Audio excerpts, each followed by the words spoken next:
Esto es Artios, equipando obreros para la misión de Dios. Bienvenidos a una nueva edición del Ministerio Artios, donde nuestra pasión es la multiplicación de obreros y líderes para la misión de Dios.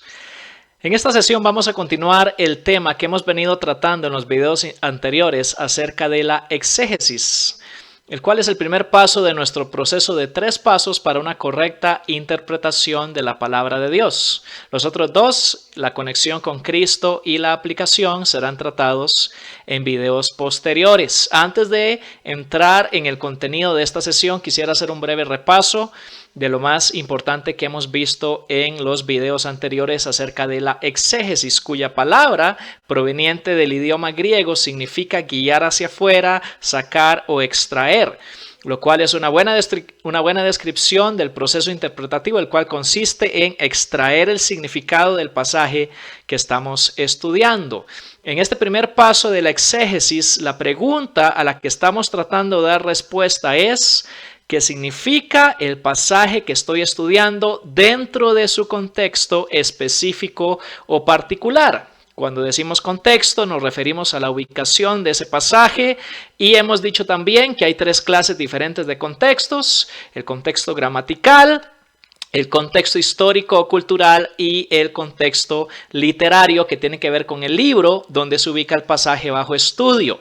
El enfoque en los videos anteriores ha sido sobre la parte gramatical de la exégesis, el estudio de palabras, frases, oraciones y párrafos. Hemos venido viendo algunos ejemplos de cómo aplicar lo que hemos llamado el principio exegético supremo a la parte de la exégesis que tiene que ver con la gramática. Y precisamente ese principio exegético supremo es lo más importante que necesitamos comprender y aplicar en una correcta interpretación de la palabra de Dios. Y ese principio dice lo siguiente: un texto significa lo que su contexto determina que significa, o expresado en otras palabras, el contexto determina enteramente el significado del pasaje que estoy estudiando.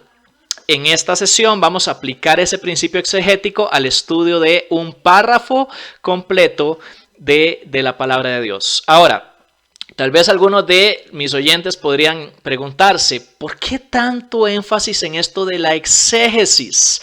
¿Por qué tomar tantos videos para basarnos únicamente en este aspecto de la capacitación ministerial? ¿Qué acaso no hay algunas cosas más prácticas que podríamos necesitar en nuestra preparación para el ministerio? Y por supuesto que vamos a estar tratando muchas cosas más a lo largo del Ministerio Artios, pero quiero ser enfático en esto: toda persona dedicada al ministerio cristiano es básicamente un estudiante y un expositor de la palabra de Dios. Mi convicción, quiero transmitírtela desde la pasión que hay en mi corazón, es que el mejor uso de nuestro tiempo consiste en profundizar en nuestra comprensión de la palabra de Dios. Ya lo dijimos en una sesión anterior. Nuestra hermenéutica determina todo nuestro ministerio. Todo lo que tú y yo hagamos para servir al Señor depende completamente del uso que demos a la palabra de Dios. Un correcto uso de la palabra lleva a un ministerio fiel. Un abuso de la palabra de Dios lleva a un ministerio infiel. Por lo menos esa es mi convicción, y quiero transmitir esa convicción a aquellos que me están escuchando, y por eso es que estamos tomando varios videos, varias sesiones para enfatizar y profundizar este aspecto de la capacitación para el ministerio que tiene que ver con la exégesis. En esta ocasión, como les decía, en el repaso vamos a aplicar el principio exegético supremo al estudio de un párrafo completo de la palabra de Dios, así como ya lo hicimos anteriormente en el estudio de palabras, oraciones y frases. He elegido un párrafo del Evangelio de San Mateo en el capítulo 7 y los versículos 24 al 29. Es el final, es la conclusión de lo que comúnmente llamamos el Sermón del Monte, el sermón principal, primero y más importante de Jesús según el Evangelio de San Mateo. Y la conclusión de este sermón en Mateo capítulo 7 versículos 24 al 29 dice lo siguiente. Por tanto, cualquiera que oye estas palabras mías, Jesús hablando, y las pone en práctica, será semejante a un hombre sabio que edificó su casa sobre la roca. Y cayó la lluvia, vinieron los torrentes, soplaron los vientos y azotaron aquella casa. Pero no cayó, porque había sido fundada sobre la roca. Y todo el que oye estas palabras mías y no las pone en práctica, será semejante a un hombre que edificó su casa sobre la arena. Y cayó la lluvia, vinieron los torrentes, soplaron los vientos y azotaron aquella casa y cayó. Y grande fue su destrucción. Cuando Jesús terminó estas palabras, las multitudes se admiraban de su enseñanza, porque les enseñaba como uno que tiene autoridad y no como sus escribas. Creo que es un pasaje muy conocido en la palabra de Dios, pero muchas veces mal interpretado. Y de nuevo, acá quiero recalcar antes de entrar al exégesis de este pasaje que el principio exegético supremo nos dice que este pasaje, como todos los demás de la palabra de Dios, su significado depende enteramente, no parcialmente, enteramente del contexto en el cual se ubica. En este caso, los capítulos 5 al 7 del Evangelio de Mateo, porque precisamente este pasaje funciona como la conclusión de lo que se ha llamado el Sermón del Monte.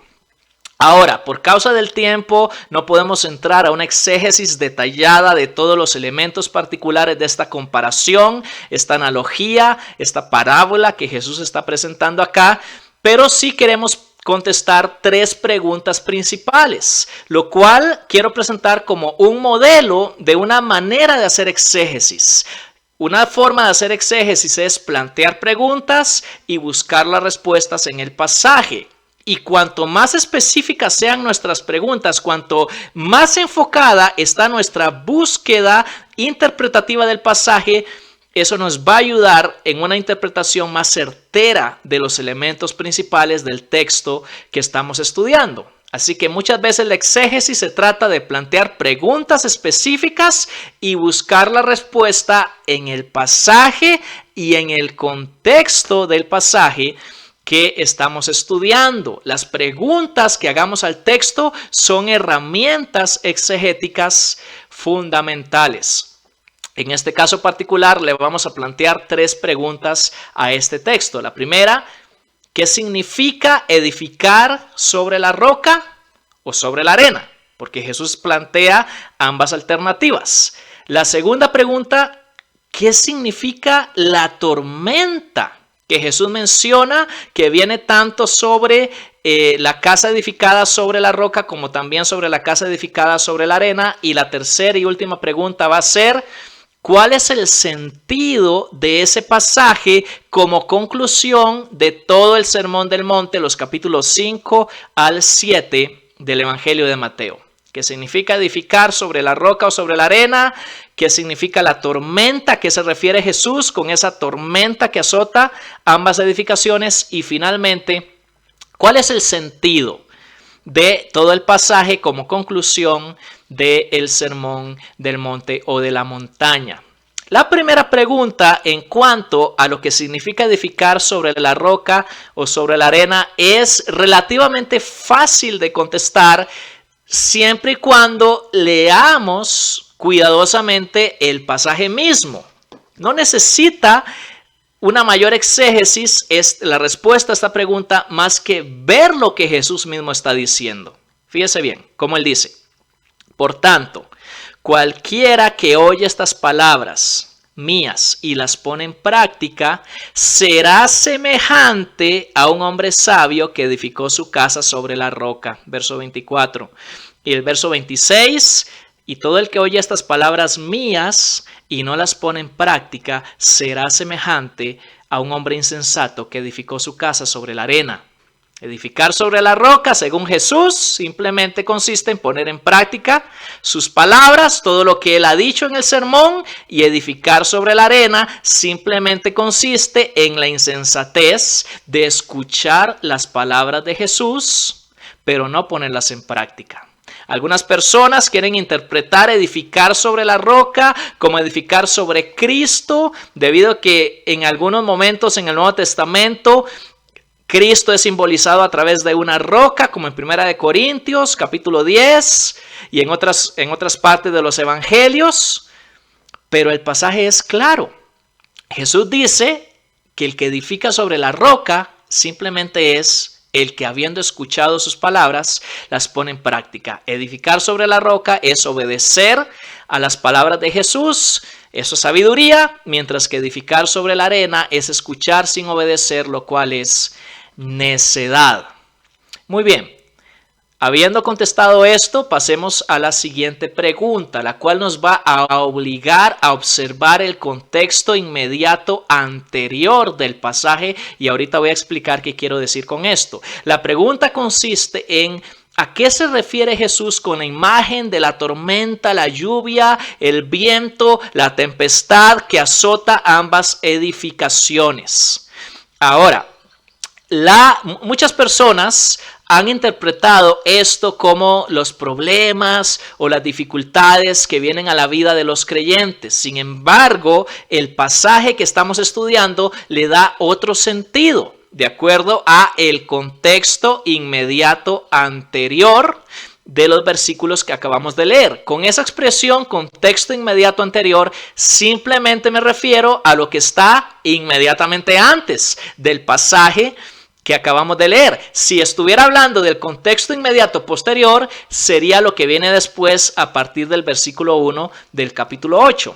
Pero el contexto inmediato anterior de Mateo 7, 24 en adelante es Mateo 7 del 13 al 23, donde Jesús, a través de una serie de ilustraciones, presenta dos alternativas contrastantes. Primero en los versículos 13 y 14, donde hay dos clases de puertas que conducen a dos clases diferentes de caminos que terminan en dos clases diferentes de destinos. Dos puertas que introducen a dos caminos que conducen a dos diferentes destinos. Esos son los versos 13 y 14. En el versículo 15, Jesús habla acerca del cuidado que debemos tener con los falsos profetas que vienen a nosotros vestidos de ovejas, pero por dentro son lobos rapaces. Ahí la dualidad, la duplicidad,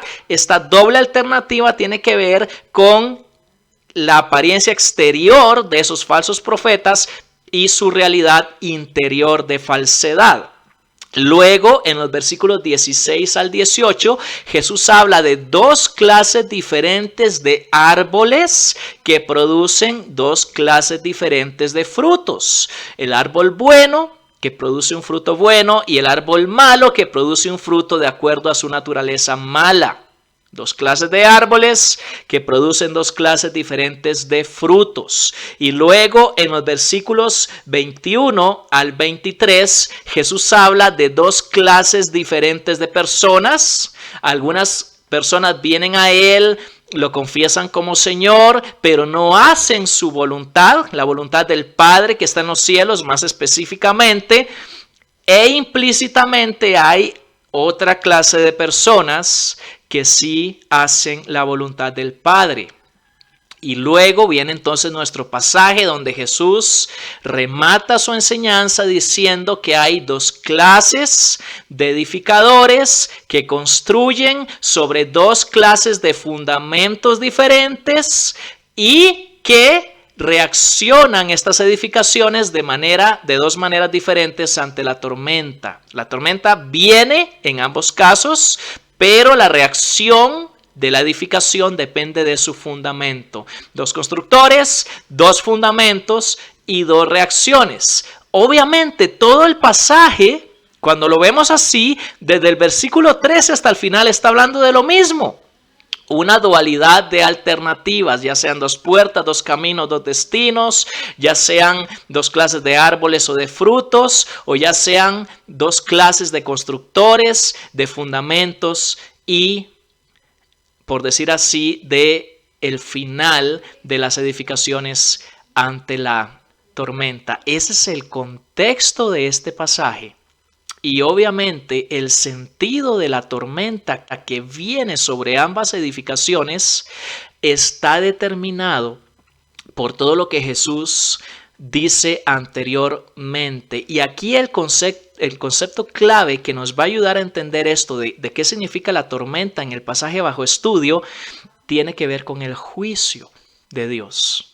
No con los problemas de la vida cotidiana, sino con el juicio de Dios que Jesús menciona explícitamente en los versículos 22 y 23. Inmediatamente antes del pasaje que estamos estudiando, Jesús dice: muchos me dirán en aquel día, el día del juicio final, Señor, Señor, ¿no profetizamos en tu nombre y en tu nombre echamos fuera demonios y en tu nombre hicimos muchos milagros?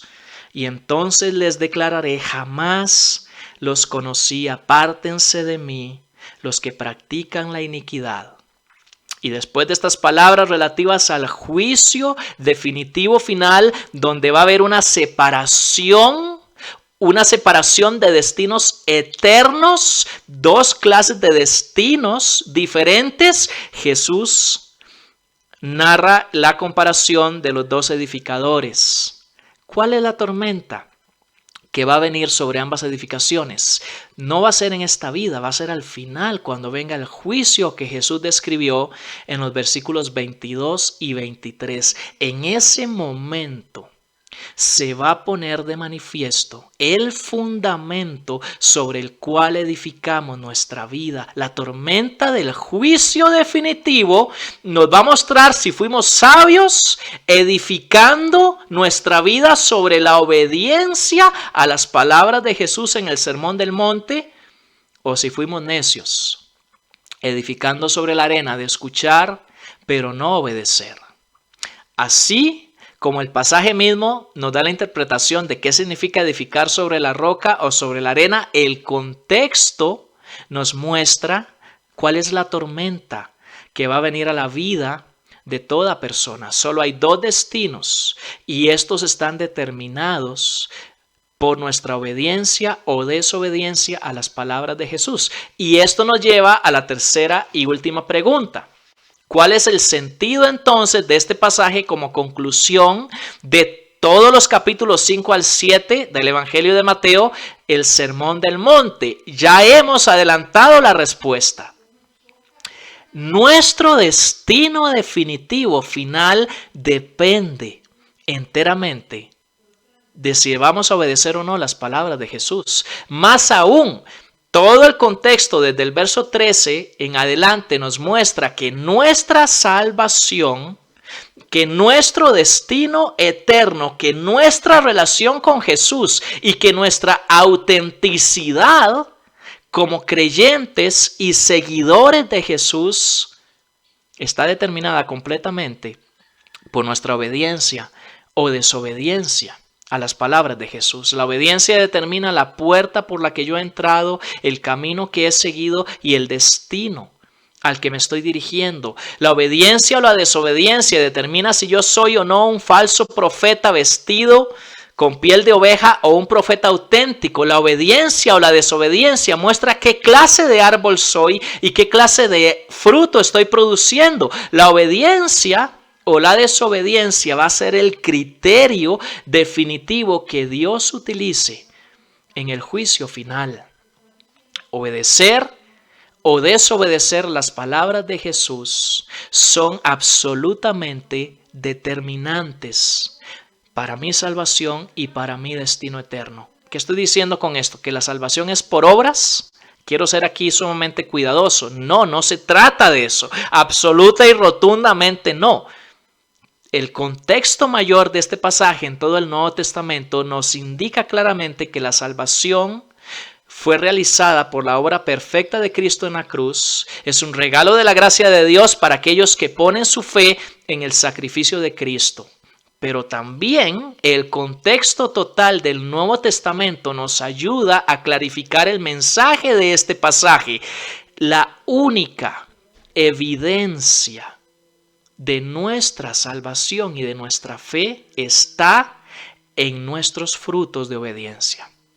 Esa enseñanza es clara, no solo en este pasaje, sino en todo el Nuevo Testamento. La única evidencia definitiva y rotunda de la autenticidad de mi fe y de mi salvación está en mis frutos de obediencia a las palabras de Jesús, y es lo que este pasaje nos está dando a entender. Como conclusión a todo el Sermón del Monte, nos dice que nuestra obediencia a las palabras de Jesús constituye la única evidencia genuina de nuestra salvación y el criterio que Dios va a utilizar para la autenticidad de nuestra fe y salvación en el juicio final. O por ponerlo en palabras de otro pasaje del Nuevo Testamento, en Efesios 2, 8 al 10, la salvación no es por obras, pero sí es para buenas obras. Ese es el sentido de Mateo 7, 24 al 29. Y aquí la clave, una vez más, consistió en la aplicación del principio exegético supremo, en este caso al estudio de todo un párrafo. Te agradezco mucho una vez más el tiempo que te tomas por ver estos videos. Si realmente te están siendo útiles en tu capacitación ministerial, te invito a que te suscribas. Si aún no lo has hecho, que lo compartas con alguien más a quien tú creas que le puede ser útil. Mi correo está ahí abajo. No he recibido preguntas todavía, por eso no he respondido ninguna, pero si tienes alguna pregunta, sugerencia, comentario, es bienvenida a mauartios@gmail.com. Como en cada sesión, quiero dejarte con una frase para que medites. La dije al principio, tal vez no la captaste, la voy a enfatizar ahora al final. El mejor uso de mi tiempo consiste en profundizar mi comprensión de la Biblia. El mejor uso de tu tiempo consiste en profundizar tu comprensión de la Biblia. Esto fue Artios y que el Señor te bendiga.